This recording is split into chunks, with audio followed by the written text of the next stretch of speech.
Welcome to StrongSide, episode 6. What's up? How are you doing? I'm Mike Marshall. That is Mike Palucci. We are both from D Magazine, and this show is brought to you by the subscribers of D Magazine. So hopefully you. If not you, great opportunity, and also a great opportunity to get a gift for someone you love in your family. Subscription to D Magazine, because if you like this, we make money off that. Maybe give some money to that, and we'll do some more of this. Makes sense? And if you like a sports show, which I think you do if you're watching this, you can go online to dmagazine.com and you can click sports, and you will see StrongSide, the web product. My hands are in the wrong direction. And a newsletter. We're everywhere. This is legitimate. We're bona fide, okay? Yeah, we do this. Please subscribe, because that helps us do more fun things like this. Yep. Like I said, I'm Mike Marshall. I also don't feel like we've done a great job of promoting ourselves. So I'm Mike. He's Mike. Mike. They call me Machine, so it's at Machine Sports on Twitter. That is Mike Like Sports on Twitter. I'm not going to say X. You can't make me say X. Never. Legally. Never, ever. I'm not going to ever. I'm not going to call it X the everything out. Me, Elon. Not going to happen. But this is our show. This is StrongSide. So if you're back from Thanksgiving holiday and trying a new show, thank you. If you've been with us the entire time, also, thank you more, just a tad bit more. But we got Greg Tepper coming up later. Talk high school football. We got a loaded show for you today, so let's get rolling, if you don't mind, Pi. I don't mind at all, Machine. So since we last spoke a couple weeks ago, Dallas Cowboys kind of clinging to life support, about to play the Philadelphia Eagles. You and I were a little optimistic. Yeah. Saying, you know what, they can win this game, but ain't going to matter, right? Right.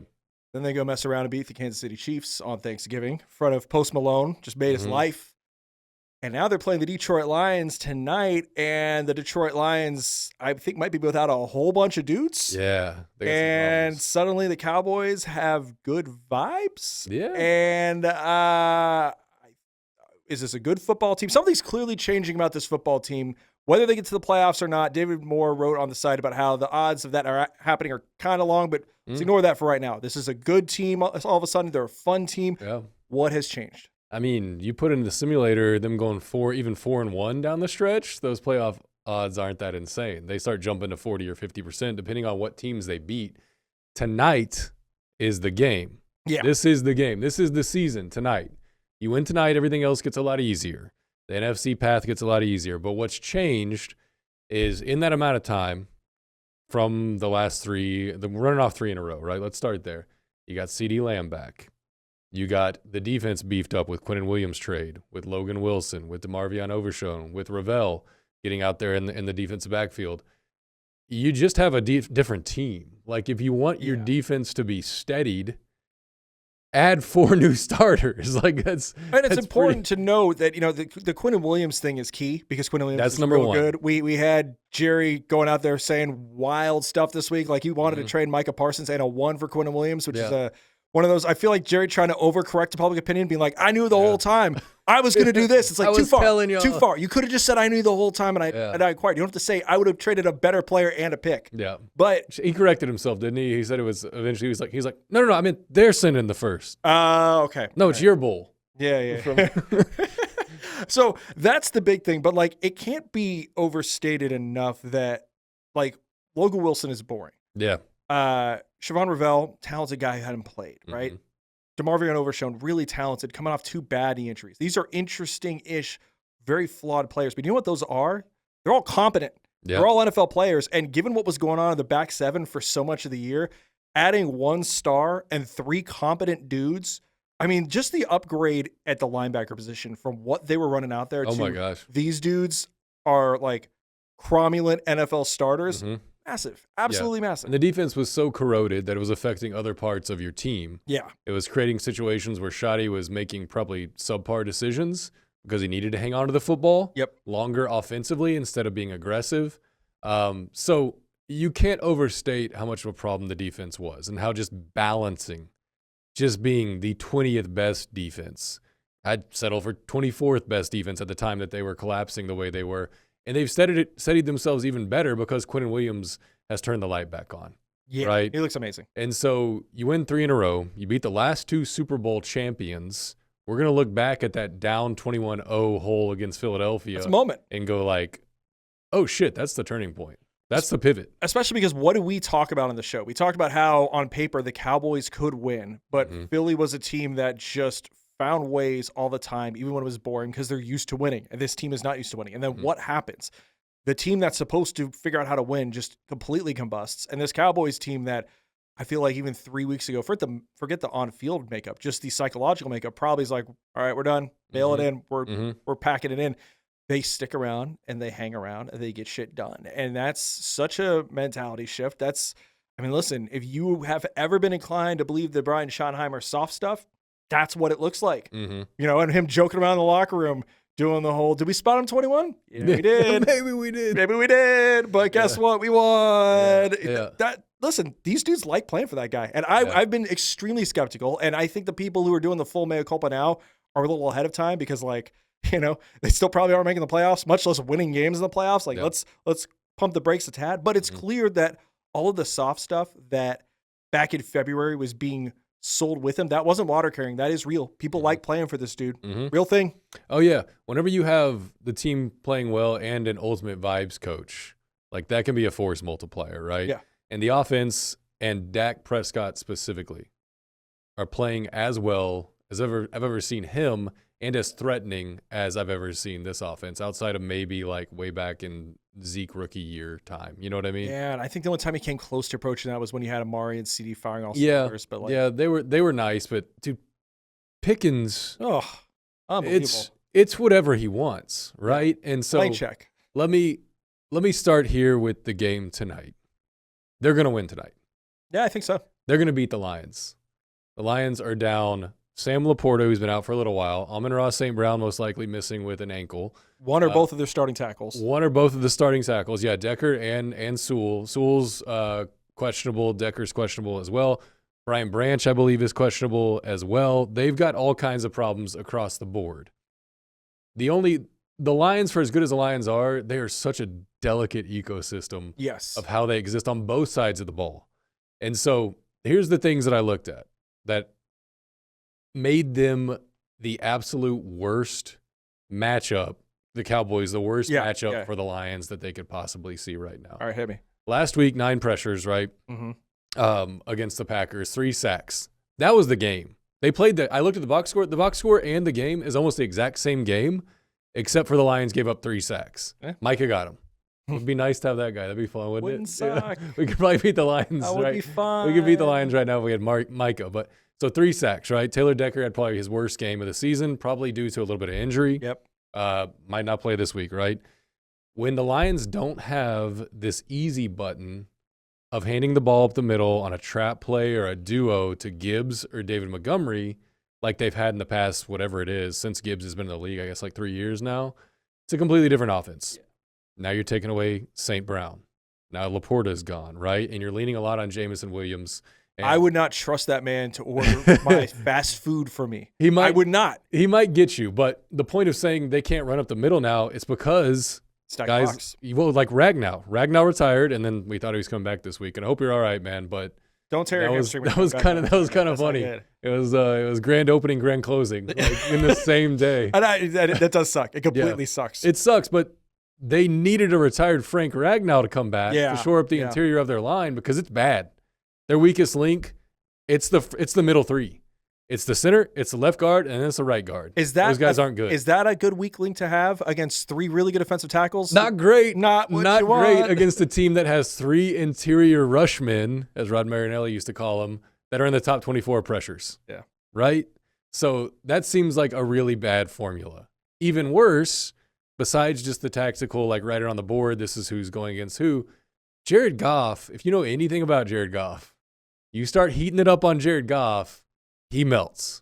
He's a really good example of why the Dak discourse is exhausting. Because when Dak has suboptimal conditions, which have been basically so much of the last 5 years, give or take, things are great now that you have 2 incredible receivers and a Jake Ferguson all together. But a lot of the time when one of those dudes is out or it's been CD and we don't know what the second guy is, Dak makes it work because there are 8 of those dudes.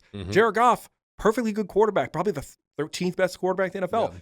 He can't carry the offense by himself. Yeah. If you don't have your 2 best targets and your line's giving him pressure, Jared Goff is not saving you. Yeah. Not bailing you out. His quarterback rating under pressure this year is 59.2. That's really, really freaking bad, dude. So if you can keep him clean, Jared Goff can play like an all-pro kind of quarterback. Right. what confidence do you have that Cowboys being as strong as they are up the middle defensively and getting pressures out of that spot, and then your two weakest links are center and left guard, that you can do that cleanly? I think you can probably, I don't know, you can scheme. You can always scheme to like take somebody completely out of the game, and then it creates these other problems, obviously. You know what I mean? The ripple effects of it. So you could shore up the interior of your line and just play solid in the middle and like create a wall and then have your running back chip consistently. I think that stagnates their offense too much. They're not going to do that. They're not going to change who they are for one game. That's not the Dan Campbell thing. Dan Campbell does not do that. He's going to force you to react. He fears no man. Exactly. Sometimes that might be to his detriment. Tonight might be to their detriment. Yeah. Quinnen's going to eat. Osa's going to eat. Kenny Clark's going to eat. Those dudes in the interior, dude, they have to be so excited looking at this offense going, okay, even if I don't get there, their immediate answer most downs is St. Brown to the yardstick and turn around, right? Which he is probably going to make a Hall of Fame career out of. Yeah. Because he's that good. Yes. He's not going to be there. The other side of the ball, the Lions are a man cover team. Hate to tell you this, George Pickens and CeeDee Lamb are top 24 against man coverage this season and yards per route run and all the metrics. Right, and we don't even need the metrics. It's just, you could just watch. You don't need our fancy stats to know that those dudes, you cannot cover them man up. No. Ain't going to happen. Nobody's doing that. Not going to work for you. And the Lions secondary has been a little bit banged up. Obviously, if Brian Branch plays or not, that's a huge deal. You're going to know the name Amik Robertson by the end of this game. And I'm not saying in a good way. Not in a good way. In a notorious kind of way. That dude is really, really bad. Like, I don't know if they're leaving him out on an island, if they're just like throwing him up there in the most difficult position. He's the right outside corner for the Lions. That dude has been roasted for about 3 weeks now. Lowest graded player in their defense for 3 straight weeks. And now you have Pickens, Lamb, Ferguson about to get after your ass on a Thursday night, which the Cowboys, I'll give them credit, they are awesome on Thursday night. I think they're 4-1 in their last 5 Thursday night games. I didn't know that. We got a thing. We got a thing on Thursday night. It's really weird. Sure. So long story short, the Lions are going to let the Cowboys play the way they want to, I think. That's bad for them. Yeah. That gives the Cowboys a chance, and I would even say an advantage, because you can rush the middle. The interior of the Lions line is very vulnerable. And then when you flip the coin, you got CD, you got Pickens, you got Ferguson, you got Dak getting you in whatever situation you want to. Even as good as Brian Branch is, as good as Aiden Hutchinson is, and some of the defensive pieces they have, Dak's going to be able to scheme them out. He's going to go, okay, yeah, Brian Branch is down in the box. Let's just take him out of this play. Let's motion out, get Brian Branch out of the box. This is what we want to run. Yeah. They're going to beat the Lions tonight.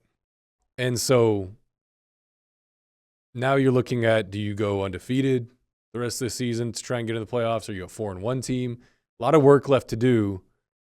I still think we're going to be at the end of the season, and we're going to be looking at that Arizona Cardinals game in the final 7 minutes of that Panthers game and going, damn it, guys. Like, we're playing so well. We're peaking at the right time of the season, and we just can't get it done because we shot ourselves in the foot.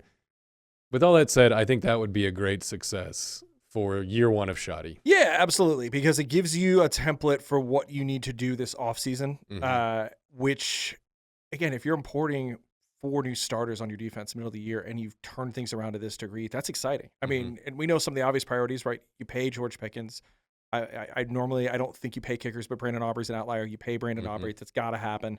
But then it's, all right, you have this extra firepower from this Micah trade. This is your moment. Go stack that defense with 3 more good players on rookie deals.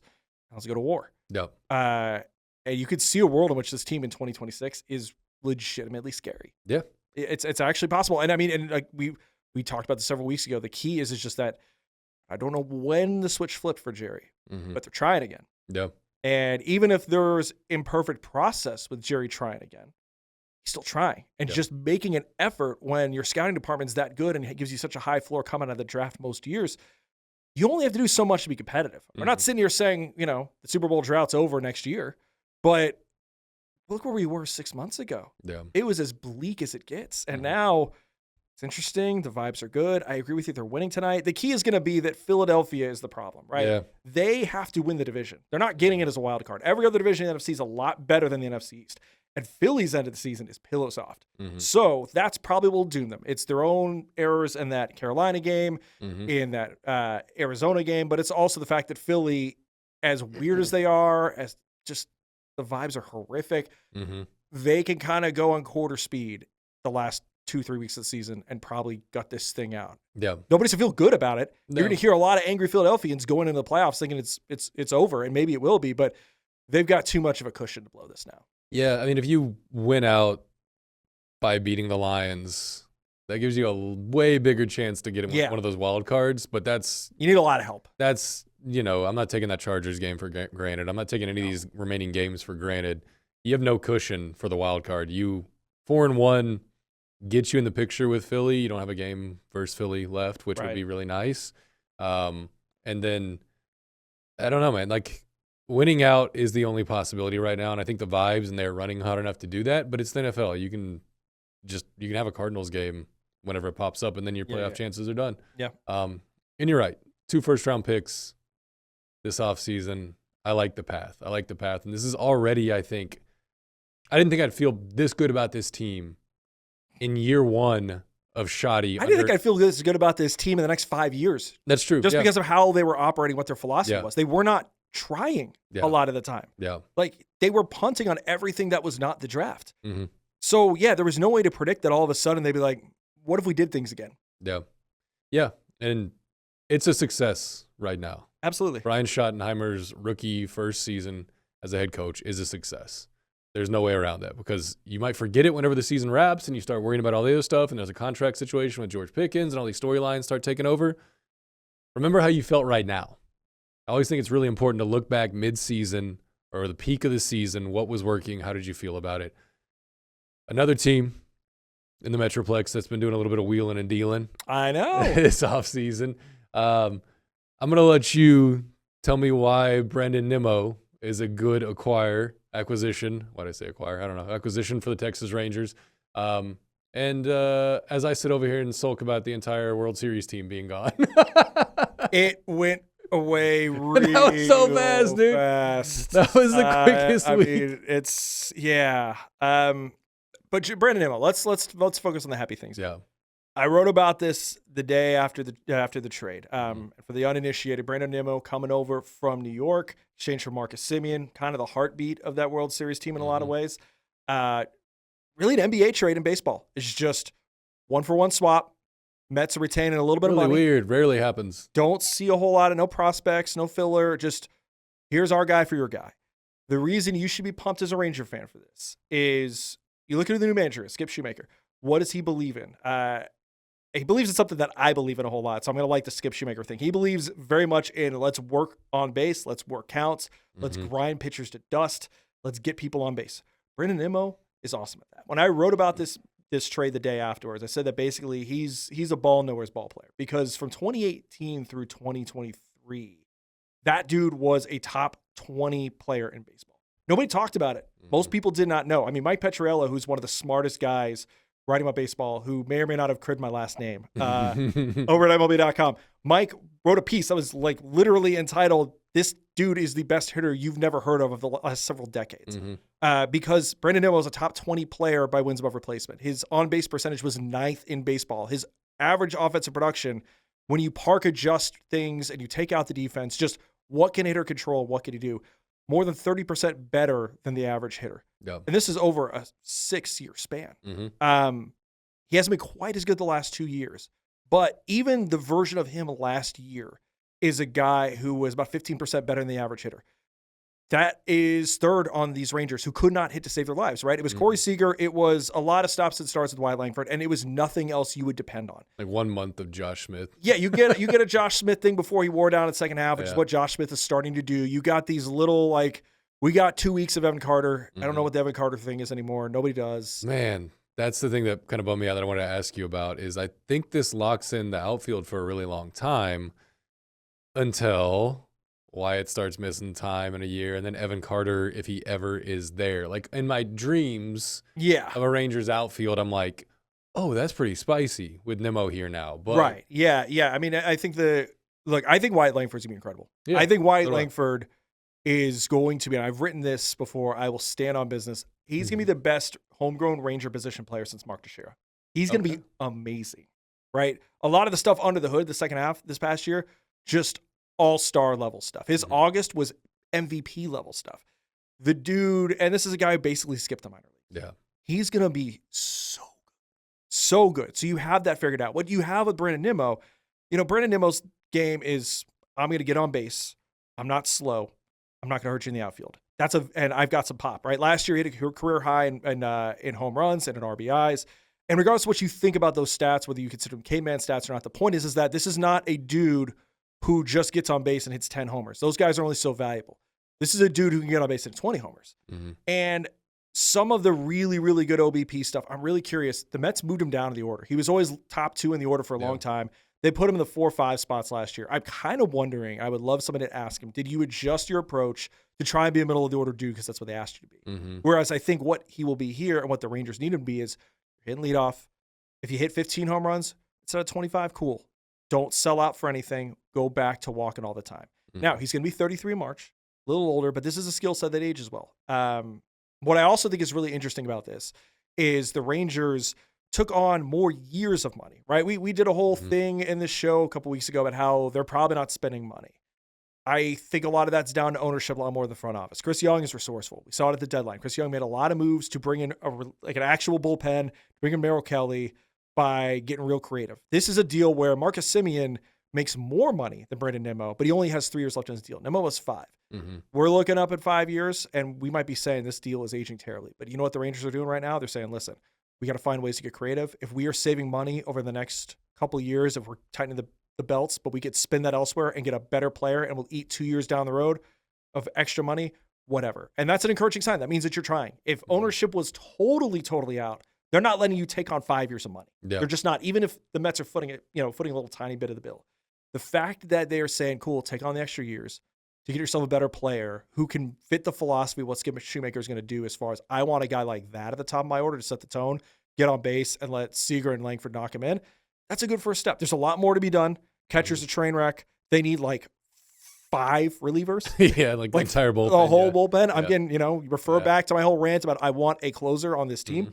Mm-hmm. They need one more good starter who could chew innings. And, we're at the point where the 3 best dudes in this team, Corey Seager, 32. Jacob deGrom going to be 38. Nathan Eovaldi, 36, twice repaired elbow. Whenever they trade for JT Realmuto, he'll be up there too. He'll be up there too. That might be your catch to solution, right? So they're here for a good time, not a long time. But the point is that this is a move that kind of shows you okay, there might be some purse tightening, but it's not going to be so prohibitive that they're not going to try. And that's the best part of this thing. In the years, I don't think most people realize how professional contracts work. No. At all. In the NFL. Nor should you, for the record. Yeah, you haven't signed one, and it's probably dorky if you know this stuff. But whenever you trade for somebody or whenever you have a big contract, you have to put that amount of money or some percentage of that amount of money, depending on what league you're in, into escrow. Yeah. Blah, blah, blah. This is why the Bengals always wait until they play a game or two, a home game, until they can actually sign somebody. Because they probably actually don't have the cash on hand. Shout out our guy Scott Tomlin, a suffering Bengals fan whose life is just miserable with this team, but he's a good dude. He won't leave him. Every player that runs into a situation, I know so much of this because of the Bengals. It's funny, because they're contract situations. But if you're going, okay, here's my second biggest contract. I think Seager's the first, right, or maybe deGrom, whatever. You're saying I'm adding a top 5 contract for 5 years. Uh-huh. You're saying okay, we're still in this thing and we're willing to, which you should be. Yeah, we're complimenting you, but this is the floor. It's market for. Zach Kreiser wrote a great piece on the site a couple weeks ago about why this team needs to spend, not just for the makeup of this team that I just mentioned about guys getting older, but just the only big market teams that don't spend are jokes. Nobody wants to be the Angels. Nobody wants to be the White Sox. Yep. Everybody else is spending. The Dodgers spend. The Yankees spend. The Mets spend. The Phillies spend. This team needs to spend. That's how they won. That's why they got there, because they got real wild ass all of a sudden a few years ago. We're could rebuild.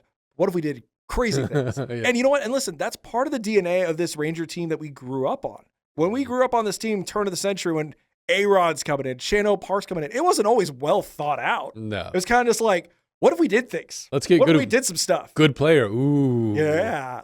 Sometimes it's Prince Fielder and Chu. That offseason sucked eventually, but it's fun. I will cop to being fired up at the beginning because I did not know how bad Prince Fielder's medicals were. Yeah, that's true. Yeah. And Shinsu edged okay-ish. It was fine. It was fine. The point is that you should be spending money for this team, but it's heartening when you're looking for signs of hope over the last 3 years when they've just tried to box themselves into a lower, I guess, socioeconomic neighborhood than they ever need to. This is an encouraging sign. You got the better player because this dude is a better player than Marcus Semien is right now. And you got a dude who is basically signaling from ownership, we'll let you do something to support our manager, and we don't mind this money being on our books a few years from now, even when the deal will probably look bad. Yeah, and it does support skip ball, whatever we want to call the way Skip Schumacher wants to play. Skip ball, yeah, we'll work on that. We'll workshop that. Yeah, like it's exactly his kind of guy. And Nimmo is, I mean, he's the most unknown badass hitter in baseball. Ball knower's ball player. Yeah, and I'm a dorky fantasy baseball player. That's the only reason I know who Brandon Nimmo is. He was like ball knower, this guy. Sneaky under the radar. I'm going to draft Nimmo a round or two earlier just because I'm in an OBP league. I've known Nimmo for a long time, and he is really nice, dude. He is a really, really legit, not going to make a MVP voting list at all, best player below that kind of guy. Yes. So I'm excited to see him rope center field for us. So we got to talk some stars, and until about like 2 hours ago, this would have been a real straightforward conversation. Yeah. Remember we had Robert Tiffin on here. We were talking about, hey, they're winning games, but it looks a little shaky. Stopped being shaky. They just started beating the hell out of people. They've lost 5 times since the start of November and only twice in regulation. They have the second most points in hockey. They would be leading every other division comfortably except their own just because Colorado's been on a white hot tear. Mm-hmm. They're really good. Complicating this slightly in a couple different ways. One of them potentially good, but a lot of them not so good. Tyler Seguin tore his ACL. The poor guy has the worst injury luck of any really notable Dallas athlete in the last 10 years. Mm-hmm. I mean, this is after a hip injury last year. He's already had previous season-ending surgeries. He will be out for the year is basically what the organization's saying. They're kind of doing the whole maybe, but he's going to be out. He's out, yeah. So Leon Bitchell also out 6 to 8 weeks on top of Thomas Harley being out, on top of Matt Duchene being out. So you have this little push and pull here of they look real good. You know, Sean Shapiro wrote before Thanksgiving, the hockey has the proverbial Thanksgiving cutoff of whatever you are at Thanksgiving, that tells you a lot about what you're going to be in April. Well, this team at Thanksgiving, really damn good, in spite of a lot of challenges. You should feel very good about the Stars. But also there's a lot of stuff where you're like, man, this is just, it's nice to see that they can handle some adversity, but maybe have a little less adversity in the fall. God gives his hardest challenges for his toughest warriors. Yeah, it's very much that meme. November was one of the most impressive months, I think, in the history of Stars hockey for what they did. Yeah, I could buy that. Robert Tiffin wrote, "This is the golden age of Stars hockey." And I was like, yeah, man, everything's going right. Mm-hmm. They can't screw up. They don't lose in regulation. Their power play is dominating. Their top 2 lines are just murdering people. Well, I'm going to need a lot more continued magic out of Jason Robertson, Wyatt Johnston, those dudes, because Tyler Seguin's probably done, right? I mean, permanently done. I know he's had some major injury issues in the past where he's kind of questioned whether or not he wanted to come back all the way, was kind of not upset, but defeated by how long it did take to come back from some injuries. Yeah. It's a long road back, obviously, from a knee tear, but I don't know. You know, ACL tears are different. Knee thing is different. He could be back next season and just be happy as a clam and just playing again. I don't know. But that would really bum me out. But let's focus on some of the positive before we talk about the legacy of Tyler Seguin for a minute. Robertson probably needs a spot on Team USA at this point. You read that Robert Tiffin piece yesterday, didn't you? Yeah. He is that good right now. And I think the thing that separates him from a lot of the wingers, a lot of like the dudes that aren't getting nitty-gritty in front of the net is that he will get in front of the net. Like the reason he played so well last night and they still had a chance against the Rangers, which was a really weird game. I don't know. I knew we were doing this show, so I got really nerdy on last night's game. So if I'm talking too much about the Ranger game, tell me to stop. But it's Robo playing in front of the guy that's going to coach Team USA. Mm-hmm. That matters, I think. Absolutely. And he showed he wanted to do some of the dirty stuff in front of the net. Obviously, they lost eventually, but like I said, they don't ever lose in regulation. No. They just don't. I think 7-0-4 in their last 11. They're not going to lose in regulation. Robo has been remarkable. He had an incredible November, and when he's not dumping in goals and scoring multiple points, Wyatt Johnston's there for a hat trick or 3 assists. Just destroying people on the power play. Yeah. Just killing people on the power play. The thing I worry about now is you're starting to deplete and get down to the list of guys that I have no idea who they are or where they came from or how to pronounce their names. This is the Marshall line. If I don't know who you are and you're playing serious shifts for my hockey team, I'm nervous. Yes, you're getting down to like Little Giants levels of defensemen where I'm like, I don't know how to say that and I don't know what you do and aren't you supposed to be in Austin? You go here? Yeah. You knew? It's like been here 4 years. So that's worrisome. 6 to 8 weeks for Bischel.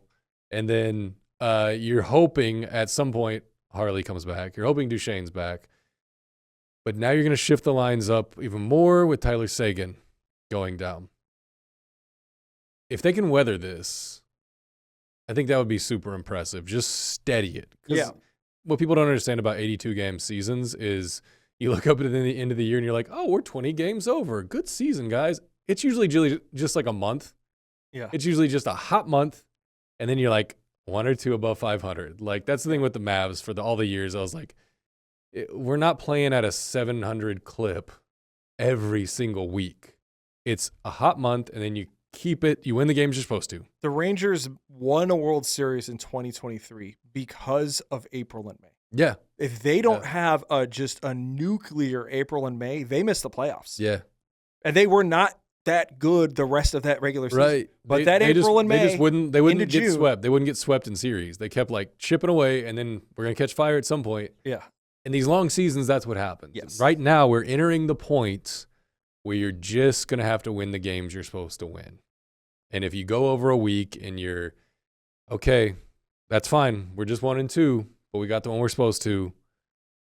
The defensemen are down to dudes that I don't know who they are. And that worries me. It's going to be tough. It'll have to be really impressive to get through this, especially now that, and I wrote most of my notes before Seguin was out for a long time. Yeah. Shift up even more on the line. So, I don't know. I love Tyler Seguin. I think he is one of my favorite Dallas athletes ever. That's a big claim. Just coming in from being like the bad boy of hockey. Like amongst bad boys, he was like, you're too crazy. Get out of here. You know what I mean? Yeah. Just at the bar, like they were like, you're cut off. Like, go home. Getting, whatever the true story is about Boston, getting shipped out of Boston, I was like, I love that guy already. I already love that guy. He's a badass. And he's been here the entire time. I know there's been a lot of discussion about trading him like 4 or 5 years ago. Him and Ben, about 3 or 4 years ago, and everybody was like, these guys that good. People just got very overheated about their contract. Yeah. And it sucked because like a lot of what happened, why it didn't, Tyler got hurt a bunch, and Jamie's style was never going to age well because Jamie just threw his body into people. He still does, Yeah, still does. And so people got really upset about it, and it's kind of like, well, you're always going to pay them. Yeah. You can't predict what's going to happen to Tyler. With Jamie, you knew what's going to happen, but Jamie's the tone setter in your room, and you're not going to not pay him because you reset the whole culture of the organization. Mm-hmm. So you just deal with it. Yep.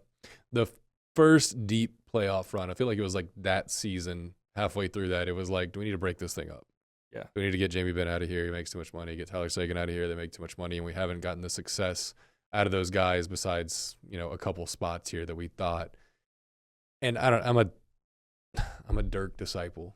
I want guys to be here and want to be here and play their whole career here. And Tyler Seguin has done that. Never done anything necessarily wrong to the fan base. He's lived ethically as an athlete here for such a long time. And who has said on our website he's going to live here after his retirement. His life is in Dallas. He's a Dallas dude now. Yeah. He's part of this city. I hope that's not the end. He's young enough. I mean, not young, but like you're 33 in an ACL tear. He can come back. Yeah. It's just, and I wouldn't blame him if he says, I can't keep rehabbing. Yeah. Because the last 5 years of his life especially has been a lot of this. Been that, yeah. Not fun. It's not fun at all. No, we don't know yet. I mean, we could do a full Tyler retrospective if the time comes. Here's the part that matters right now. And this is a really, really, really big deal. So hockey's got a really squirrely thing. It's called the long-term injury reserve list. Now, that's not weird. You put a dude who's going to be out for the year, like Tyler Sagan's going to be out for the year. You throw him on LTIR. Cool, whatever. This is the weird hockey rule. If you are out on that long-term injured reserve list, meaning you're not coming back until either right at the playoffs or right before, you could spend all of this dude's money on replacements, and those replacements and that player are eligible in the postseason. This is how the Vegas Golden Knights won a cup, and it made everybody in hockey really, really mad because, and rightfully so, because it's really stupid. This isn't a thing anywhere Pretty else. weird. When I was explaining this to Mike earlier, he's looking at me, he's like, you could do that? I was like, you're wrong. Right. So can't happen. But okay, so here's why it's big. Tyler Sagan makes more than $9 million. That contract that everybody's upset about, now all of that money can be repurposed. And this happened last year, right? Tyler Sagan had a hip injury. He was out from December until right before the playoffs. When they made the Mikael Granlund trade, it got Cody Ceci back. That was part of the deal. When Mikko Rantanen comes here and they could take on a salary like that and just ship out a prospect in Logan Stankoven, who isn't making money, it's because Tyler and Miro Heiskanen, who had his own injury before coming back, they were on long-term injury reserve. So what this means is from now until the NHL trade deadline, the Stars can take on a lot of cash, and all of these reinforcement problems we're talking about, Stars could do something about that. They are in a better position now. It sucks that they're in this position because they're losing one of their kind of emotional heartbeats, a good dude who's just dealt a bad hand. But from a hockey standpoint, the amount of money you could spread around now because you don't have Tyler Seguin on the ice will caulk a whole bunch of holes if you want it to. And so the interesting thing now, until last year, Jim Nill, who's the best general manager, not just in Dallas now, but on the short list of the best general managers to do this ever. He's incredible at what he does. Jim was always I'm going to be very methodical. I'm going to make sure that we win now, we win later. Let's not get too reckless with this thing. Then last year happens, he's like, hey, what if we just added a big winger that goes boom? Right? So Jim could play this in a lot of ways. He could do the traditional Jim Nill route. If I'm going to be very disciplined, I'll just do something crazy. I don't think he's necessarily going to do something before Christmas. But if he sees a need, they have the room now to do that. And that's a really, really big thing. And then those dudes can just play in the postseason too. Forget what the cap ramifications are. Again, this is the squirreliest thing in hockey, but this will be a massive story. We'll probably have David Castillo come on soon, another part of our Killer Stars writing team. We'll probably have David come on. We'll talk all about this because David wrote this exact piece last year. When Tyler Seguin got hurt last year, around this time last year, he wrote about how the silver lining is the opportunity that this gives Dallas. And we're doing Groundhog Day. So what does that mean? It's going to probably mean a lot because the Stars know that they're in this to win this, and they're going to do some stuff. Yeah, when you have an advantage in management, like I think we do with Jim Nill, giving him optionality and ways and paths forward is the best thing you can do for them. Right. Because when you flip the coin, he's going to do the right thing, make the right, it's going to land on Nill more than it's not. So you want to create more of those situations. We're going to talk about North Texas a lot in a little bit. I'm going to give a whole thing. I'm going to make Mike happier than I've ever made him happy in 15 years of friendship. We'll get there. First time ranked in the college football playoff rankings, by the way. Our friends down south, it was right there. It was right there for SMU. Could not have been more there. It was right there. But you know what they say, Mike Marshall? You don't go into Berkeley, California in the dead of night and steal wins, do ya? No, you just can't. No one walks out of there alive. Man, come on, SMU. What are we doing? Hold up your end of the bargain. We were trying to have fun here. We wanted like 7 Texas teams in the playoff. That would have been really rad, man. That would have been cool. But instead, it's UNT is the lone Metroplex team that's challenging for the college football playoff. And what the hell happened in Berkeley to the Ponies? Dude, I don't know. And it felt like for a moment when they're storming back in the third, they're storming back in the fourth, and our guy Kevin Jennings is cooking. It's like, all right, they're gonna figure this out. And then they just missed that field goal. Look, the defense was a thing that has been up and down this year. Isaiah Nokobia wasn't playing. That's a very, very big deal. I think that Cal quarterback, whose name I'm not going to try to pronounce, JKS. You can look it up. It is, and I don't want to insult the man. It's a very awesome Polynesian name. He's going to be badass. That dude's going to be first round draft. Yeah, he is freaky good. But, and I get that's on the road and it's late. It's a time change.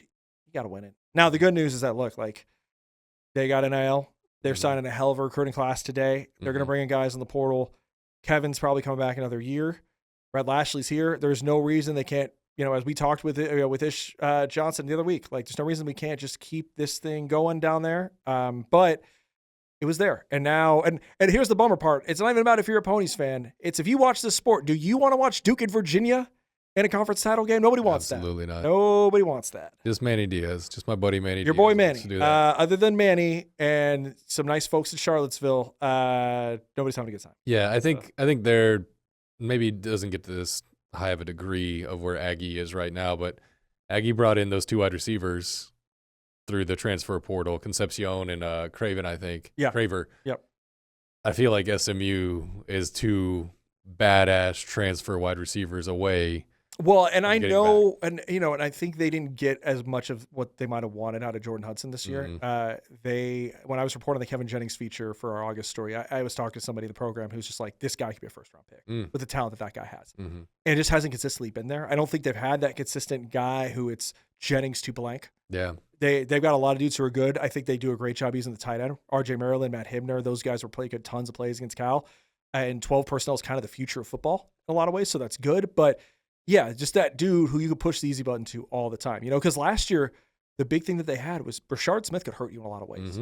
Not just running the ball, but as a converted receiver, dump it to Brashard. Brashard does stuff. And it took a lot of pressure off of Kevin Jennings. And now next year when Kev is a senior, that's the sort of guy who could carry the offense even more than he already has. He's, on pure skill, top 2, top 3 quarterback in the conference, right?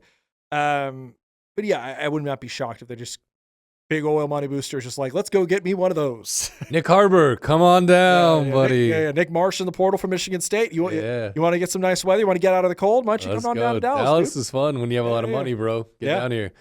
You know what else is fun? More football, Mike. Well, this is the thing. We talked our college. We talked our pro. We need to talk some high school ball. There's only one dude we could talk high school ball with. The number one. The Tep Show. Greg Tepper from Dave Campbell's Texas Football. Next.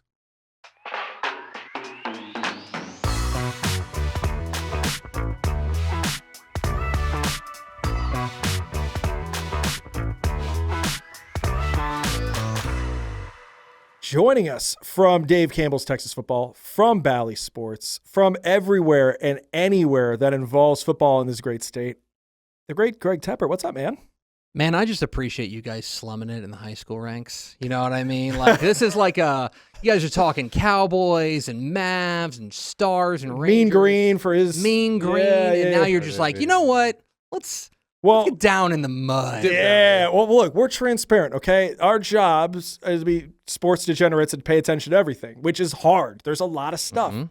And we're pretty good about being on top of our pro football and our college football. The good people who've watched the show, y'all know. Y'all have seen us talking about that. You see the clips online. You know them. But when it comes to high school, there's a lot of, things are happening this time of year, but we don't know those things, and we need someone to tell us those things. I just want to sound smart in front of my friends. And that's what you're here for, Greg. So, for morons like us, this is obviously the best time of the year in your world. What's the story of this season been like in Texas high school football? Yeah, you're right.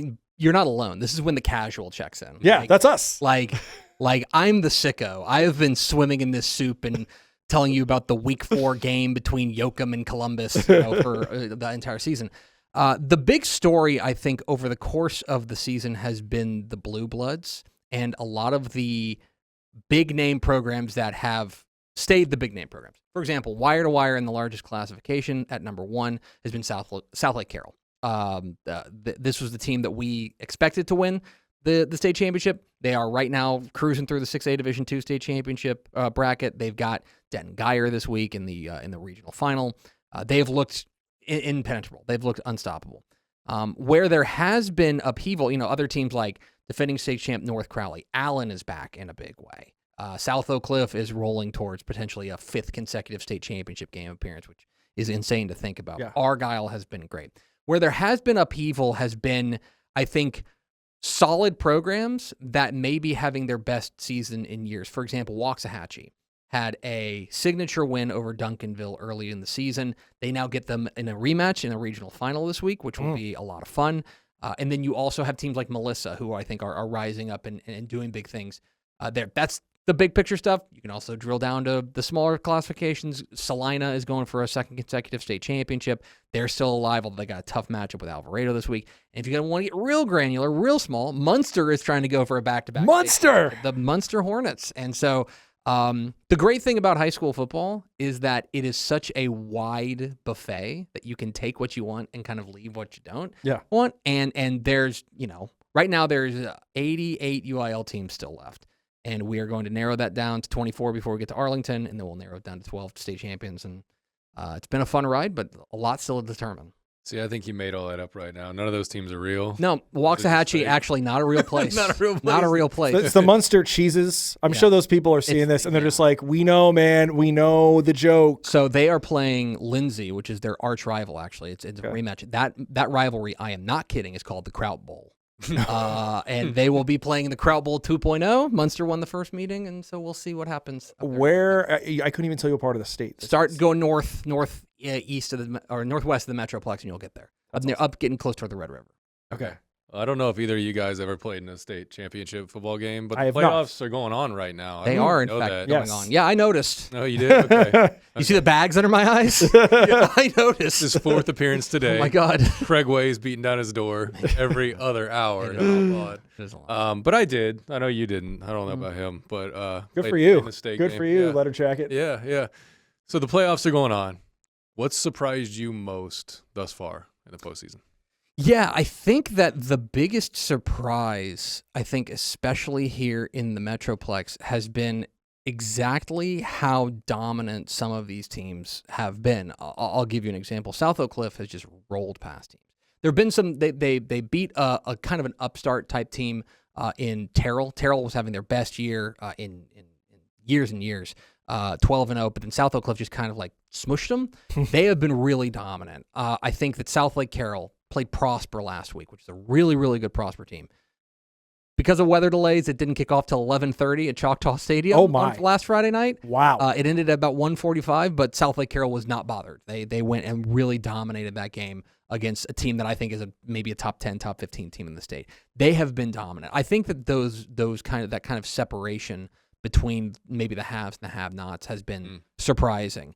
I think that if you are looking for a particular team that has been a surprise, you might look at a team like Frisco Lone Star. That's a team we had high hopes for, but they've kind of gotten in their own way sometimes. This year they look loaded, and they play Highland Park this week in a game that we're really looking forward to at the Star. Highland Park, fun fact, never lost at the Star. They are undefeated at the Star. How many games? How big is the sample They've probably played. That's basically their playoff venue of choice. Okay. And so they've played there like 8 or 9 times, including beating Frisco Lone Star in technically their own building last year in the regional final. Okay. So that's been a bit of a surprise there, but in Lone Star. But they're loaded with Davian Gross, Graylin Fry, Jalen Lott. They've got a ton of dudes. Yeah. Okay. So we've established South Lake Carroll. Mm-hmm. That's the team atop the mountain. Yes. Can anybody push them? And if you think somebody's going to knock them off, who's that team? So if there's going to be a team to knock them off, it's either going to come, in my opinion, in the semifinals if they were to play DeSoto. DeSoto is a team that has really had their ups and downs. They started the season by going to Georgia and getting beat by a kind of okay Georgia team by like 50 points. Oh. And all of us were like, uh-oh, like what's wrong is DeSoto broken? Well, now they might be the best. They might be playing their best football of any team in Texas. They've figured things out with the run game. Sherrod Baker is an absolute star for them. Their defense has started really rounding into form, and they are playing. They're a program that hasn't always necessarily peaked at the right time. They are peaking at the right time right now. They would play South Lake Carroll in a semifinal. That would be a really intriguing matchup. If they were to get to a state championship game, they are likely to see either. They'll see either a team from the Houston area, Sheldon C. King or Humble Summer Creek, or a team from San Antonio Johnson, but they would have to pull an upset over, not in 682. Austin Vandergrift is the defending state champs in 6A Division II. And they could make it back to a state championship if they get past a team that beat them in week 1, Dripping Springs. I feel like I'm talking to Steve Kornacki, but for football right now. My brain is broken in a very specific way that allows me to continue to cash paychecks at Campbell's. It's a sickness. So we appreciate your time on National Signing Day Yes. as well Yes. as your kiddo's birthday, which you Shout out Hank. weird to schedule that. Did you plan that? The I was birthday on really National Signing Day? I was really hoping I would be like, hey, let's get him noticed. My kid who is a lot better at math than he is at sports. So let's get him noticed on National Signing Day. Kind of ease him toward be like, hey, look at all the NIL deals they're signing, man. It could be you. You can just do a birthday party and make him choose a little hat. Yeah, I'd be like, I choose to be 7. Perfect. But looking at the rankings that are rolling around, Texas A&M's in there.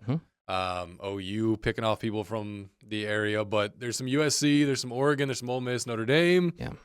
Have some pipelines into North Texas. No one's really just owning this. Yeah, it has gotten really fragmented, especially in the word is out that there's a lot of really good talent in happens to be a pretty good DFW. Interesting. Yeah. It's a bold take by these coaches. Like, let's come to DFW and recruit. A lot of really good players, and they are kind of spreading around. It used to be, I think you're exactly right, that there used to be times where, it's a Texas year, where Texas will just scoop up all the best players. It's an A&M year, or maybe it'll be an OU year. They've had great years here. Now it's really gotten nationalized, and there's a really good players going everywhere. You mentioned Oregon; they're getting a number of the very best players in the state. USC has picked off a number of big time playmakers. Tennessee, Ohio State. People are coming in and doing recruiting well alongside the other usual suspects from out of state, the OUs, LSU. I think one of the things that you'll notice is that teams like Arkansas and Oklahoma State, which have been going through coaching changes, obviously, have not been in Texas as much, just because we've had a number of high-profile decommitments from those places to come, to maybe staying closer to home, things like that. The other thing that's interesting is you've got the rise of a couple of teams that have done a lot better than they usually do. One of them is SMU. Right. SMU is recruiting exceptionally well. They just flipped an offensive tackle from Texas today. And Rhett Lashley has figured out the program he wants to run, and it is resonating with kids, and that's really been impressive. And then Texas Tech. Texas Tech, I think they've been very it's been written about a lot about how Texas Tech is finding ways to get these guys out to Lubbock and building something special. The thing is, though, after you win, that's only going to get people wanting to come play for a winner. Right now, they very famously spent a bunch of NIL money to get these players in for this year. Well, it's working, and now it's like, okay, is this thing sustainable? Based on what they're getting in the 2026 class, including the number 1 tackle in the state from Mansfield, Felix Ojo, they're rolling right now, and Tech's been a real problem. So, like you said, there have been years historically where it's this school or that school. Is this, or what we've seen right now, is this going to be just an outlier year and we see, there's a big Texas year next year? Or we live in a world now where it's NCAA revenue sharing, which effectively means a salary cap. Is parity going to be more of a norm here? Because teams, you can't just have those Mac Brown Texas classes where he just rolls up to junior day and he's like, yeah, there's 15 of you, 7 of y'all are coming in right now as 7 of the top 10 guys in the state, you're wearing orange. Is this parity going to be the norm because teams just can't afford to hoard as much as they used to? I think they're going to have parity to a certain extent, in the sense that there will be parity among the upper class, but getting into that upper class is the coach. Yeah. Like, for example, with all due respect to UTEP, they are probably not going to be challenging Texas for a number of their players, right? Sad for my friend Scotty Walden. I love Scotty Walden. Good dude. This is 100% true. I talked professional wrestling with him in this summer at a coaching school. So that's one of Scotty's favorite things. I met Scotty when he was 26 coaching at ETBU. Yeah. And he was the youngest college football head coach in the country. And I was working for Vice at the time. I needed a story. I was visiting from LA. My parents were here. I was like, I need something to do in the state of Texas to keep me here for a few more days to see my family. I saw this press release. I'm going to go to Marshall and talk to a guy for what I thought was going to be a 1,000-word story. And it wound up being a 5,000-word takeout about the city and this place, but mostly Scotty, because it was very obvious when you're around for 10 minutes, you're like, that dude's something. And so, yeah, he loves him some professional wrestling. I still text with that guy. He's a wild man, and he's great. Yeah. All that's to say he's probably not going to steal players from Texas. Unfortunately not. Sorry, Scotty. If you're in that upper class, you're going to be able to get yours. I think everyone is going to be able to get yours. The question is, how do you break into that upper class? I think what you've seen is programs like Texas Tech have been kind of pushing their way into the upper class. SMU, which has long just kind of been, and also ran in the recruiting world, they are pushing themselves into that upper class. But there's going to be a much more stark divide, and that, I think, is going to be the key difference. That Ohio State, Tennessee, Georgia, Florida, they're always going to get their guys, right? The question is, will there be a universe in which Houston starts getting their guys, right? Houston's getting the number one quarterback in the state this year, and arguably the number one quarterback in the country, in Keyshawn Henderson. Can they continue to push into that upper class? So I do think there's going to be parity in that. I think that Texas and A&M and the Blue Bloods are all going to get theirs, but I think that there's going to be a much more hard cutoff just because some of these you must be this tall to ride. And for a number of these programs, they're just simply not that tall. Yeah. Before I take the reins entirely and we talk North Texas specifically for 45 minutes, philosophical question that I think you can probably answer better than anybody else that I know. Coming up, I was always amazed by the high school teams that get good and stay good, and then getting to see how they run their programs down through like 6th, 7th, and 8th grade. Mm-hmm. Is that the trick for these teams that are like, when I lived in the Melissa area, Melissa was nothing whenever I was there. Gunner was nothing. We played Gunner a lot, and I was like, oh, they're fun, whatever. And these teams that get good, stay good, I know it's keeping the coaches, but building an actual program that lasts for 3, 5, 10 years, how does a team do that? You talk with coaches about that, about building sustained success. And I think you're exactly right in that it is starting from peewee football. It's starting from looking at these guys. You can talk with head coaches and they'll tell you, hey, by the way, our class of 2033, they're going to be a problem. You know what I mean? Yeah. And they know, like it used to be that, okay, like your sophomore class is like the farthest you'll go down. Now, you're going to be digging down. You know exactly what's going on in your middle schools. You know exactly what's going on, in your feeder schools and making sure that you're getting your guys. And so I think that is part of it. And then obviously it is just a matter of, look, to be frank, it's a matter of talent retention, right? There's a lot of, guys are going, kids are going to be, and families are going to be, inclined, and maybe they are going to want to move to a place that is going to give them an opportunity to be spotlighted, right? And as a result, you got to make sure you kind of seal the border and say, hey, you want to play here. You want to be a part of this. And I think you do that by building a culture that says, hey, we are building something. Your point about Gunner is a perfect example, okay? This is a program in which they're, small town, North Texas, Grayson County. They run the same offense in 7th grade that you will see, when they play Leonard this Thursday night. Like they are up and down. You understand what you're doing. And I think that it also benefits the players as well. What I mean by that is I go back to back when Johnny Manziel left A&M. Remember, the next guy who took over was Kenny Hill. Kenny Hill, a former South Lake Carroll. Trill. Kenny Trill. And if you remember, A&M's opener was on a Thursday night at South Carolina. And South Carolina this was the team that everyone thought was going to be the party crasher and stuff. And Kenny Trill carved them up something fierce. 5 touchdowns, wasn't it? Unbelievable. Just carved them up, man. ESPN's going nuts. ESPN's going crazy. Yeah. And I'm watching this game and I'm going, he's been running these plays since he was in 6th grade in the South Lake Carroll feeder. Like he knows the offense. These are reads he can make in his sleep. And I think that is the kind of thing that now, if you want to kind of tie that back into recruiting, the reason that Texas puts out more quarterbacks than any other state in the union is because these guys are well trained. They've gone through kind of semi-professional, or at least collegiate level offenses, and they're running it, and they've been running it for years. And so to that point, you go to Duncanville, you go to DeSoto, you go to these big time programs that have been consistently excellent. There is an understanding of what we're going to look like, what the expectations are, and there's just an understanding of the playbook, and just an understanding of we're going to get bigger and better. And as by the time you get to your sophomore season, you know what we're doing, you know what we're about. We're installing every week, but we're not installing an entire playbook. Yeah, and it's the off season as well. Oh yeah. Going from I moved from like Arlington Martin School District to Van Alstyne, right? And we were doing like 7-on-7 just nonstop. Every minute of downtime, and then you get to Van Alstyne, and it's like, we'll see y'all. And high school football in particular is a year-round thing.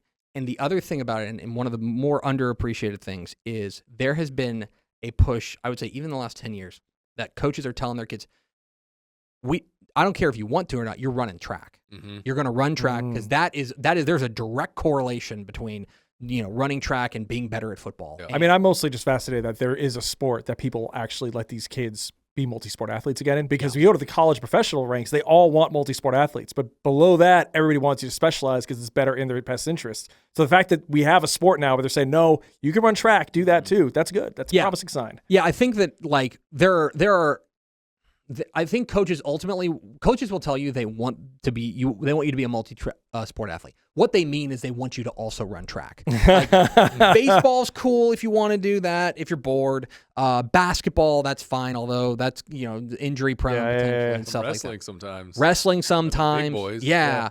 But they ultimately want you. They don't mind powerlifting. I'll say that. The powerlifting. Yeah. Get out there. Don't do that. Go for it. But they want you to run track because there is that correlation that you can see. And I think that there's been a push in the last decade or so to make sure that your best players especially are running track. Greg, you're doing me a mitzvah today, and here's why. Every week, we get to talk about Mike Marshall's alma mater because they're really good this year and they're local. I went to college somewhere far outside of Dallas, so I can't do that normally. But today is the day, and you are the man because it is signing day. We already talked about the number one dude in North Texas, Felix Ojo, is going to go Texas Tech, maul people for 4 years. It's going to be a good time. The number 2 recruit, North Texas, Ethan Booby Feaster, committed to the University of Southern California, my alma mater. 5-star, the newest 5-star in your rankings, although he was already a 5-star because he reclassified. I know this dude reclassified. I know that he's not one of those guys that was actually old for his previous grade and is coming to where he should be. He's actually young for being a high school senior. I know he plays for that DeSoto team you're telling me about. I don't know a lot else. Fill me in. How good is this dude? Yeah, he's a freak show, and he's been a freak show since he was a freshman. He's one of those dudes. He's one of those guys that, I mean, even on DeSoto teams that were loaded with guys, when he was an underclassman, you'd look out there and be like, oh, you're different. Like, he is a true deep threat. He is a guy who can high point the ball. I mean, I don't think USC's ever had a good receiver. They're not. They don't do those. We don't do those out there. So this will be a real treat for you guys. Mike Williams. I remember a couple. Yeah, I don't know. It comes in and out. All that's to say, he's a freak show. Yeah. And I think that he is a guy who, especially, they're going to want to get him the ball early in his career. I think what you're seeing, kind of the last guy to come from that I-20 corridor. With in Decorian Moore, the Duncanville wide receiver. Well, he was Oregon's leading receiver until he got hurt. Right. These guys are primetime ready, and he is a guy who is primetime ready. I think he's going to be an impact player for USC early because he's got the tools. He's got the speed. He's got the athleticism. He's got the route running. He's a real live, He's a Sunday player. Like, I mean, he's a real live playmaker, and we've known that for years and years, and he's only kind of progressed at that level. Yeah, he kind of, the USC circles are excited about him because he's kind of a throwback to what they were producing 10, 15 years ago of like the Robert Woods body type, the Marquise Lee body type. The Nelson Aguilar is like 6 feet, 6'1", lean, but just packs so much explosiveness in there. Nice. It's not the big Drake London. It's just like, it doesn't look like it should be this good, but then you watch him play and then he just toasts people. Yeah, exactly right. And he's a guy who I think the other thing is that the offense that he's been running for the past 4 years at DeSoto immediately ports over to what Lincoln Riley wants to do at USC. And I think he's going to be a threat from day one and a guy who's going to be challenging the depth chart because he's just that talented, and it's going to be hard to keep that kind of talent on the sideline. Show's downhill from here for me. It's kind of over at this point. I don't know. Whatever y'all want to do from here is fine. Yeah, okay. So a lot of fan bases have dealt with this in the past, but this is my first bad breakup, Greg. Oh, buddy. My coach is leaving. I'll bring the ice cream over. My quarterback's probably going to leave. My running back's probably going to leave. My lead wide receiver's probably going to leave. I got some dude named Neil that's going to be yelling at everybody pretty soon. Well, what are we supposed to do, Greg? Buddy, this is life as a G5 program. I mean, I don't like it. I mean, the thing is that like North Texas hasn't noticed it because they've just been, even when they've been good, they've been like, good for North Texas. Yeah. You know what I mean? Like a 10-win season. Way to go, boys. Yeah, you went 9-3 in your 1 year. That plucky Mason Fine. Right, exactly. Perfect example. Now it's like, when you level up, everyone starts to pay attention to you. And then suddenly, when everyone starts to pay attention to you, you're like, well, I'd like that. All these other programs. So yeah, I think you're exactly right. And that's why I think that one of the trends you're going to see in college football, I think you're already seeing, is that it is really hard to sustain success as a G5 program because you're building the team every year, plain and simple. You remember when Boise State was just they were the team to beat in G5. They were the team that was always going to make the Fiesta Bowl or whatever, and stuff like that. What are they doing now? Like they. To be fair, it was pretty good last year with Ashton Genty. Yeah, pretty good. Yes. Yeah, pretty good with Ashton Genty. But it is so hard. But look at them this year. It's like they've fallen back to the pack. Right, yeah. Now it's just really hard to do that. Even programs like UTSA. UTSA was the toast of Texas for years and years and years. Well, they're 6-6 this year and trying to figure things out and trying to avoid Jeff Traylor's first ever losing season, high school or college coach. It's hard because you have to stave off all the people who want to come take your best players. The story that is absolutely fascinating to me, and you see it at a program like Texas Tech, or Texas State rather. Texas State started getting really good, and now everybody's kind of calling for G.J. Kinney. Well, now they've locked up G.J. Kinney. They want to keep him on campus, but they're still going to get, they got to go out there and they're going to get their best players are going to get rated and stuff like that. And that's one of the problems I think with the current system in college football is that it's just going to be hard to build a consistent winner at the G5 program, which is why if you're North Texas, you just got to soak it in. You just got to be like, this is awesome. Like we are 60 minutes away from a college football playoff berth, and then we'll figure things out down the road.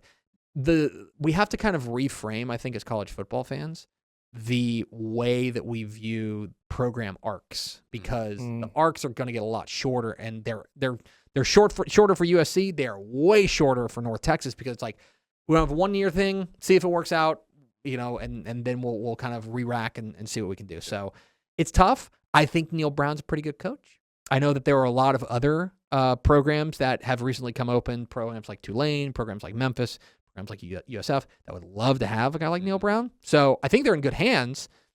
But if you are mourning, I understand that. It's just, welcome to the NFL. Be gentle with him in his time of need. It's tough. Hey, you guys are 11-1. You're going to a conference championship game. You have an opportunity to play in a college football playoff.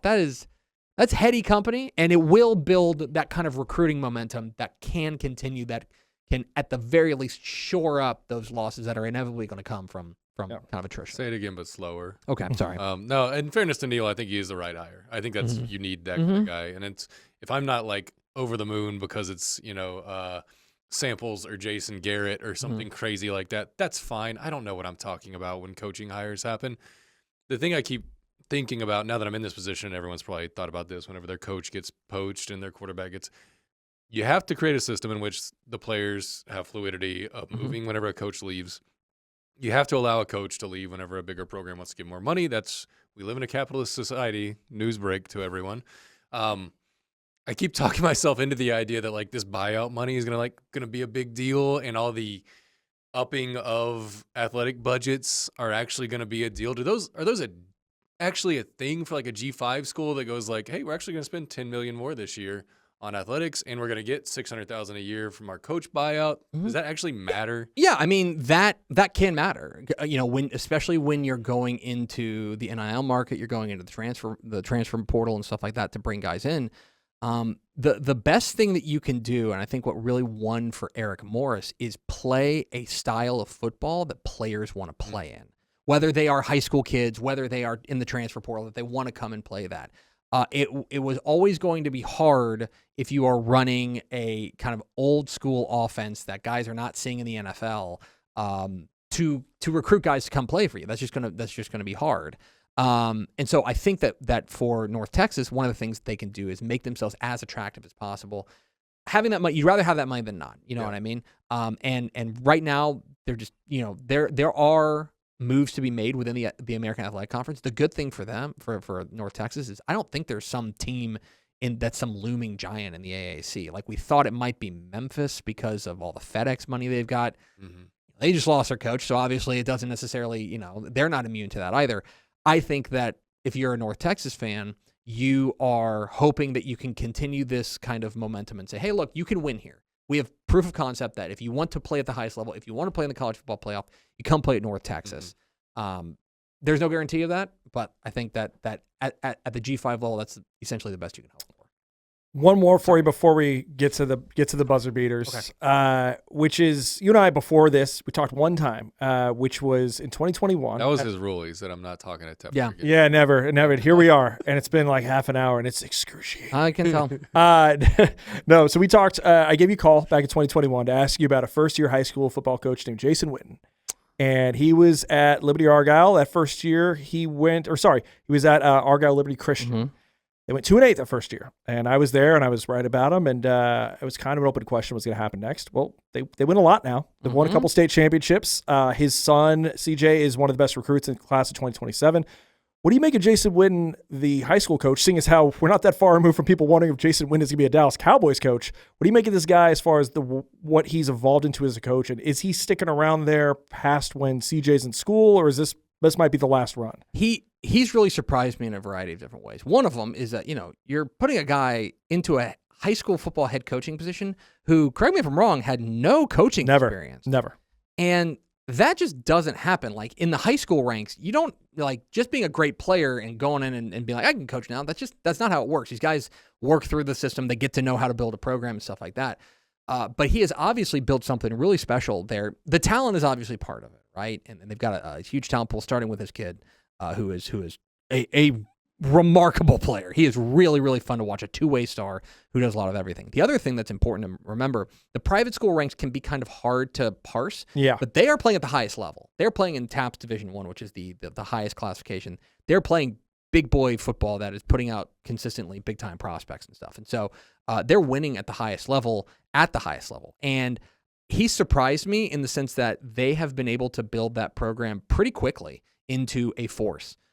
Part of that is they schedule really tough. In non-district play, they will go and they will play really difficult opponents. And I think that was something you want to do. Is like, we're going to take our lumps, but then we're going to be better for it. I've been honestly pretty surprised. And I think that is a trick that not many people can pull off, is to just be dropped in and run a high school football program and build it from a program that it's okay. Argyle Liberty Christian was a program. It had some years. Yeah, it had some years, but it wasn't necessarily some powerhouse like a Plano Prestonwood, like a Fort Worth All Saints. They are instead now kind of rising to that level, and that's something you just don't see from not just first-year coaches, but first-time coaches. Right. And I think he would probably admit that there has been some on-the-job training, but the training's done. He's built something special up there. As far as how long he'll stay, I don't know. Anytime a coach's kid graduates, I'm always leery of it. There's a number of programs that are still alive that have the coach's kid playing quarterback as a senior, and I'm like, are you about to retire? Are you about to hang up? I don't know. Maybe he's found his passion. He doesn't need the money, I don't think. He doesn't need the job, but he may just love it, and he may want to continue it. So it wouldn't surprise me if he continued on it. Right. And it also wouldn't surprise me if other programs came calling to him and said, hey, now your kid's out of school. Do you want to come here? There's a number of UIL programs around the state that have a tendency to want to make splashy hires. Yeah, that he would certainly fit in that category. Ready to go turbo? Okay, we'll see. I am scared. Coolest high school stadium in North Texas? Oh no, you're gonna make me real bad. I think that. Please say the Gopher Bowl. Please say the Gopher. I mean, it's pretty great. So my favorite stadium is Mesquite Memorial Stadium, out in Mesquite, because it's got the giant radio tower in the end zone. It's also huge. So I'll go with that one. I'm gonna pass up the Prospers and the McKinneys and the Allens. I'm gonna say that's what I was hoping you'd do. I'm gonna go with Mesquite. Yeah. Mesquite Memorial. Someplace with soul. Yeah, exactly right. I feel like I know what the answer to this is gonna be, but I'm gonna ask anyways. Best North Texas high school player you've ever seen? Oh, geez. It's probably Kyler Murray. Yeah, that's what I figured. It's probably Kyler Murray, but there have been some really, really great players that I've gotten to see. But the easy answer is Kyler Murray. Jonathan Gray at Alito was unbelievable too, but it's probably Kyler Murray.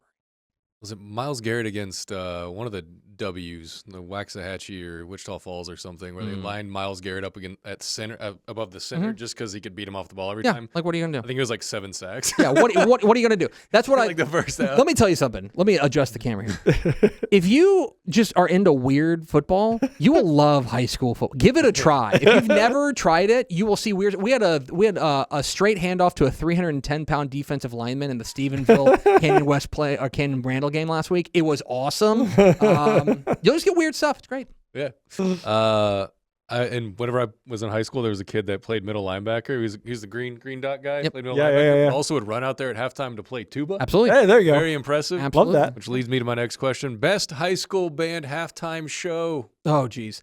The Allen Band is really impressive just from its scale. Like, it is wild. And there was a famous tweet that my colleague said had years back where they were playing at Baylor, and the the Allen Band was crossing the river, and he said that they were coming to request their surrender. And it is wild. The escadrille, I think, is what it's called. But the Allen Band is great and also just a spectacle unto itself. I'm going to preface this with you can't answer Kyler for this next question. Oh, no. You're down 4. You got 2 minutes left. Mm-hmm. You got 1 timeout. Somebody's got to march up the field. What Texas high school quarterback are you putting the ball in the hands of? Boy, all time? All time, man. All time. Not Kyler, because Kyler's probably objectively the answer. Yeah. I mean, never lost a game, so that's pretty good. Yeah. I will say William Cole, the quarterback from Cedar Hill, that was an unstoppable playmaker. Go ask Joey McGuire about him. Okay. He'll say he was the most dynamic player that he ever coached. It's a little off the board. I mean, you go with like Drew Brees. That would be a good call. Sure. Or Matthew Stafford. Yeah. But you got to pick one. You have Patrick Mahomes. I'm gonna go with William Cole. I think William Cole is a real ball knower's answer. I like that. That guy was a dude. Okay. Shout out to my guy, Joey McGuire. Yeah. Dude, you're going to host a home game I know. in the college football playoff? He just got paid too. Dude, As he should. Yeah. It was like 8 years ago. We're just hanging out at Cedar Hill. He's telling me about William Cole. He texts me. There is no more rabid high school football fan in the world than Joey McGuire. That's awesome. He will text me on Friday nights during the show and be like, "Where are the Leveland highlights?" I'm like, "Oh, dude, I'm getting there. Hell yeah. I promise." Hell yeah. What a legend. Yeah. Crank it up. All right. Fill in the blank. Your 6A state champions are... 6A Division 1. Don't say South Lake. 6A Division 1 is, I'm going to go with Galena Park North Shore out of the Houston area. But they got a tough game this week against Dickinson. And if it's not them, I think it's North Crowley. I think North Crowley goes back to back. 6A Division 2, South Lake Carroll's the chalky pick. He's Greg Tepper. He just educated us and all of you guys too. Thanks for coming, man. For sure. Happy to have it. Happy birthday, Hank.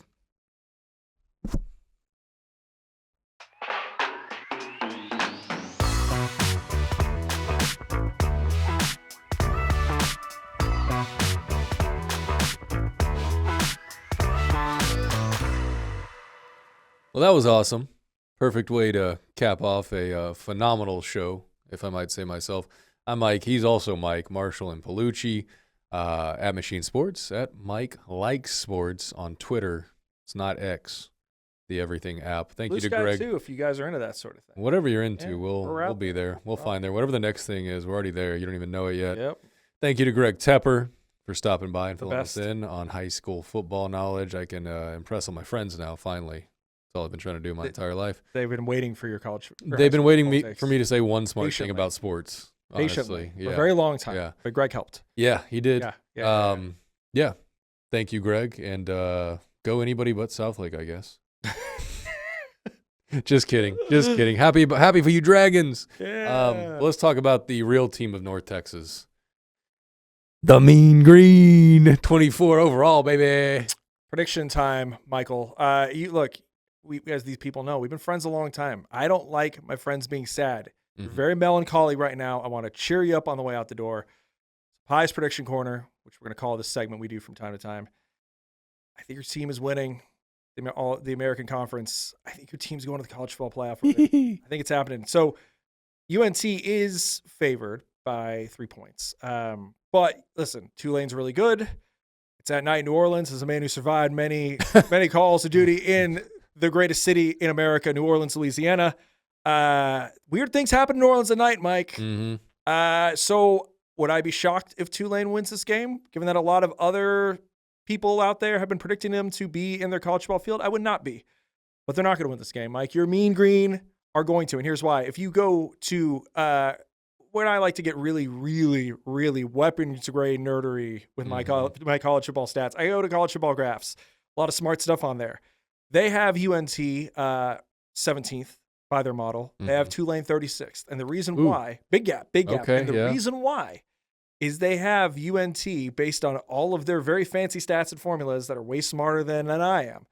They have UNT with the 5th best offense in the country. And that means the 3rd best rushing offense and the 6th best passing offense. Yeah. That is elite special stuff. It validates everything we think we know of. Here's a smart play call on Eric Morris. Here's Drew Mestebaker. We talked about in the show. Here's Caleb Hawkins, the apple of Mike's eye for at least 2 more games. Wyatt Young. Yep. All those dudes. Party. They have something elite. Tulane doesn't. Tulane's a very solid team. Tulane also, like UNT, losing their coach. John Summerall's going to Florida. Each school has the we're getting left behind thing going for them. He's doing a lot more Florida stuff than Eric Morris is doing Oklahoma State stuff. I don't know if anybody's noticed that.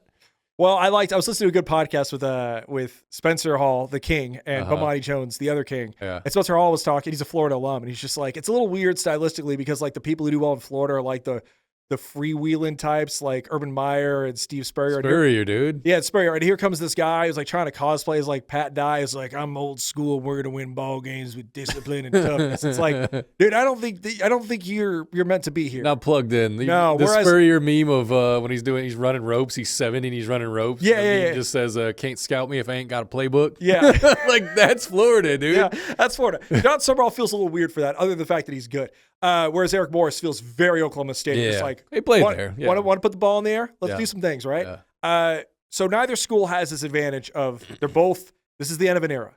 This is let's go out on a high point right now with this outfit. They're both ranked pretty similarly in the bowls. The line, 3 points, pretty close. There's a home field advantage to weather, but the biggest thing is North Texas does something at an elite special level. Tulane does not. Give me the Mean Green on Friday. Give me Mean Green winning that game and going to the college football playoff. Yes. And whatever happens for there, man, this is going to be the best UNT season you have ever seen in your 40 years on God's green, mean green earth. Mm-hmm. It's green for a reason. Brother. Yeah. Let's get fired up. Tulane, you'll be back here. Yeah. Like probably. You beat my school in a major bowl game. Yeah, that was tough. 3 years ago, and I'm still not totally over it. That was Thanks, Tajay Spears. Appreciate you. Just ran with your no ACLs, running for 1,000 yards. Tulane, you'll be back here. You've been here. Like, let's just chill, bro. Let's just take a year off. Let North Texas do their thing. Put 50 on you like they do everybody. That's what It'll be a gentleman's retreat a little bit for Tulane. If North Texas wins this game and goes to the college football playoff as a 12 seed, you better be going. I will go. Yeah. Wherever it is. If it's Oregon, it'll get a little bit more expensive. Yeah, but just go. If it's Lubbock, that'll suck. I hate driving to Lubbock. You're going to drive to Lubbock. I'll go. You're going to smile about it. If it's Aggie, that's so easy. Like, I'll be there. I'll have the best tickets for any. That's a Champagne scenario. It'll be maroon C, and then I'll be one green blot right in the middle of it. In the lower bowl, because my family, my in-laws are all Aggies, and I'm gonna be watching TV, and my wife's like, "I wonder if we could spot Mike there." And I'm like, found him right there. Yeah, but I'm going. I'll go if they're in the playoff, no matter who the 5 is, even if it's Georgia and they're gonna get smoked by 1,000,000 points. It's whatever. Athens is fun, man. Athens is great. I'm gonna go, so I'll be taking a day off work to go travel out to wherever this is. Report back. I'll do some live reporting from the first and maybe only UNC college football playoff game. Yeah. That's nuts, man. We're here now. We talked about it because it was fun. It's fun to talk about, what if they do this or what if they do that?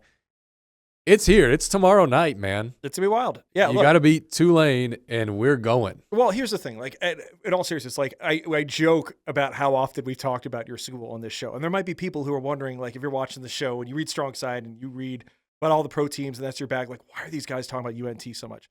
It's because this is a moment. And if you look citywide, what's going on the last year, when the Cowboys have been so up and down, when the Mavericks have just imploded all their goodwill, when the Rangers have been kind of a bummer for not spending their money, and the Stars are coming up a little short, this is fun and this is exciting. And when we do the show, when one of these other teams does something like this, we'll talk about them a lot too. Doesn't matter who it is, because like, if it was SMU, we'd be talking about the same thing. Level. TCU, same deal. This is a really cool, special time. And like Greg just said, like, you got to enjoy this. You being an alum, me just someone who enjoys this thing. Like, this is cool, man. So I'm predicting win tomorrow, get to the college football playoff, see you on national television in green, probably you skipping the next show that next Wednesday because you're just still like basking in all the glory of what you just had. I'm going to talk for 2 hours by myself. Yeah. It's all happening. That's your dream. Happening. That's your dream. Yeah. You'd love to yell in the camera for 2 hours straight. Yes, everybody wants that. The strong side with Mike Bellucci and Mike Bellucci. There's just nothing to feel bad about. Like besides obviously the transactional element of college football at the end, which I'm not upset about. Like I joke about. Like the coach leaving. I mean, I is am, a bummer. but whatever. You know, it is what it is. The BCS was good. We had a good thing going. We shouldn't have broken it. Cannot hate the player. You got to hate the game. Yes. When our coach leaves and our best players leave, I know how this works. Like, I get it. We'll be back. We'll see you someday down the road. But that day is not today. There's just nothing to feel bad about with North Texas football. Yeah. Like, even if you're a blue blood program fanatic, like, you got to be like, oh, that's adorable. Good for you guys. Yep. Let us have our one thing. All the North Texas grads you know are the most fun people in your lives. I guarantee you. So just like be happy for them, all right? Yeah. If not, be happy for me and KT Kevin Turner and Matt Sizik and Ormoyal, all the homies, all the green guys. Every third person in sports media in Dallas. Be happy for them. Yeah, exactly. Be happy for Dallas them. sports media. The other 2/3 of us, we're happy for you. Yeah, thank you. I appreciate that. Well, let's go Mean Green. Let's beat Tulane so I can go to Oregon or wherever the hell I'm going the next week and get ready to learn Lubbock, baby. Get smoked by the next team, the number 5 team in the country. But thank you for watching. Thank you, Greg Tepper, for joining us and making us smarter. Happy birthday, Hank. And hope all the kids that had a National Signing Day didn't accidentally pick the wrong hat. That would suck. That would be good. Thanks, guys. We'll see you next time.